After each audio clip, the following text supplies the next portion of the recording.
It is a celestial collection of limits.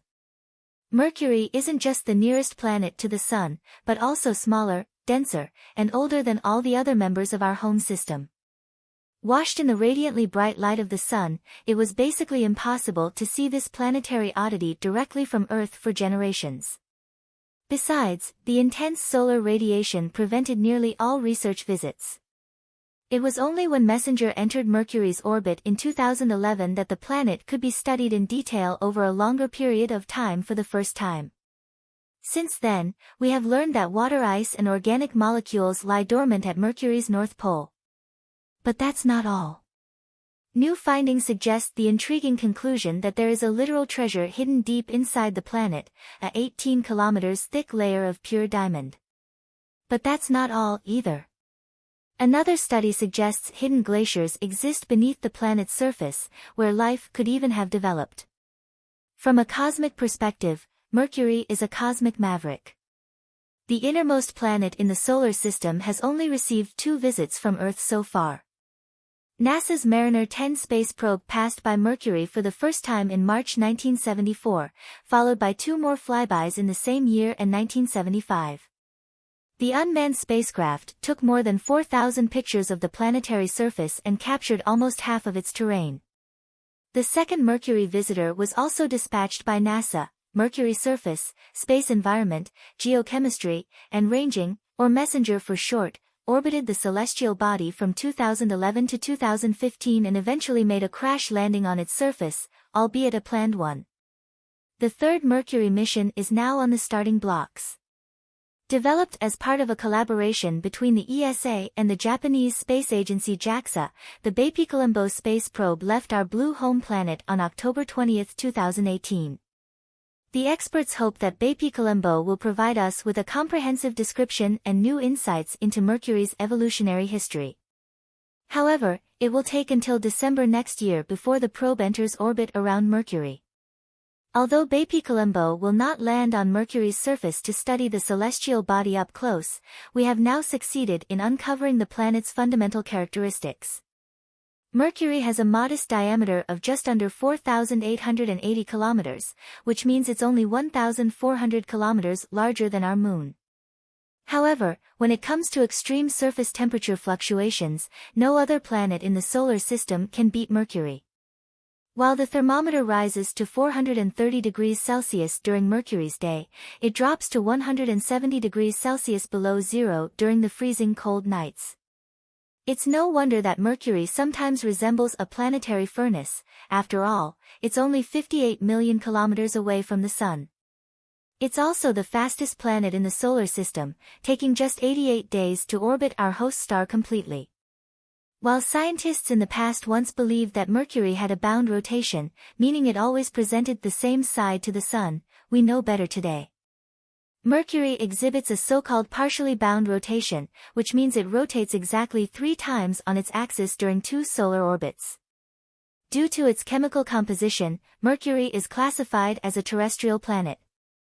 This doesn't mean it has the same structure as Earth, but rather that we are dealing with a planet with a solid surface. As for that solid surface, rough, porous, dark rock is the material of choice. With its wrinkled craters, it resembles the appearance of our Earth's moon. Speaking of the moon, Mercury itself has no natural satellite. Because of its unique orbit, rotation, and moon-like surface shape, some experts even believe that Mercury was once a satellite of Venus. This assumption could also explain why these are the only 2 moonless members of our planetary system. While Mercury's surface still resembles the lifeless moon, its interior is more akin to our geologically active Earth. We must also mention its incredibly large core. Mercury's core is said to consist of 65% iron and has a diameter of 4,100 kilometers, making up about 84% of the planet's diameter. In fact, Mercury's core would be larger than Earth's moon. Interestingly, the massive iron-nickel core leaves room for a literal treasure, turning Mercury into a cosmic jeweler's dream. The diamond treasure of Mercury is explained by the planet's unique composition. The crust and interior contain between 1% and 3% carbon, mainly in the form of graphite. By comparison, Earth's corresponding value is just 100 parts per million.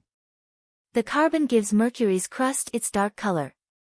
With an albedo of 0.06, the planet's surface reflects only 6% of the sunlight back into space. Inside the celestial body, however, the graphite may have transformed into a shining treasure, present as pure diamond. This was the conclusion reached by a research group led by Yangang Zhang from the Center for High-Pressure Research and Technology in Beijing. As part of their work, the researchers examined how Mercury's high graphite content impacted the planet's interior development. Although Mercury and Earth are quite different today, Mercury, like Earth, was likely covered by a vast magma ocean in its early days. Since graphite is generally less dense than the molten magma, it eventually accumulated on the surface and contributed to the formation of Mercury's early crust. However, some of the graphite may have sunk into the core and mantle, leading to a process of carbon compression into diamonds. The researchers simulated the extreme conditions at Mercury's core mantle boundary, estimating a pressure of 7 gigapascals and temperatures between 1,700 and 2,000 degrees Celsius.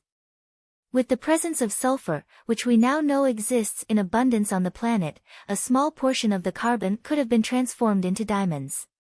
This diamond layer is estimated to be between 0.1 and 200 meters thick.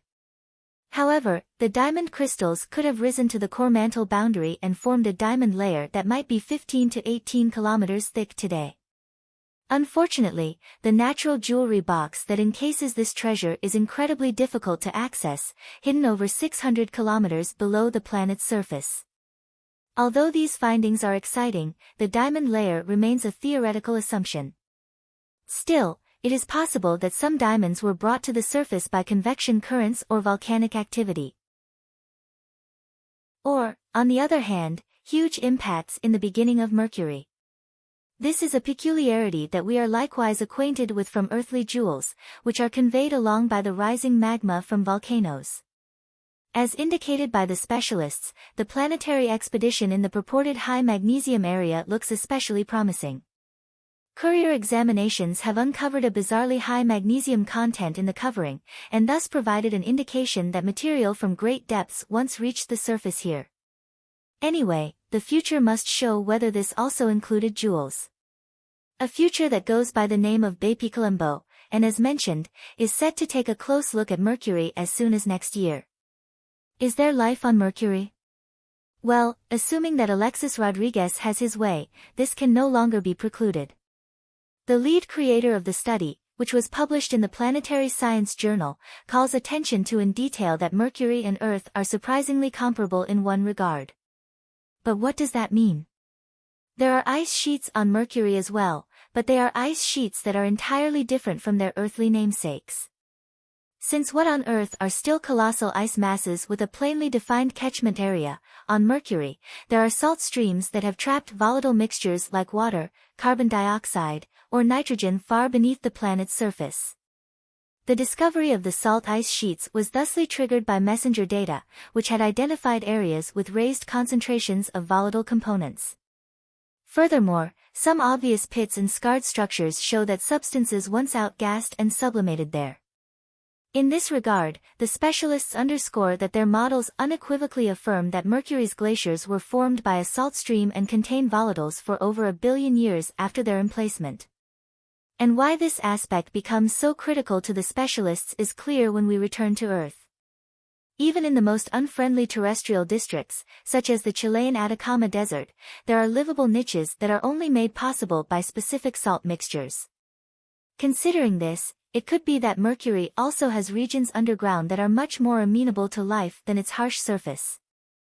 Lastly, however, the discovery of Mercury's icy masses also has a much greater importance. After all, exoplanets like Mercury could have comparable components and make underground life possible.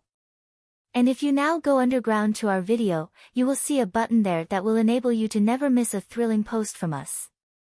Once more, so go ahead and press the thumbs up and subscribe to keep up to date from now on.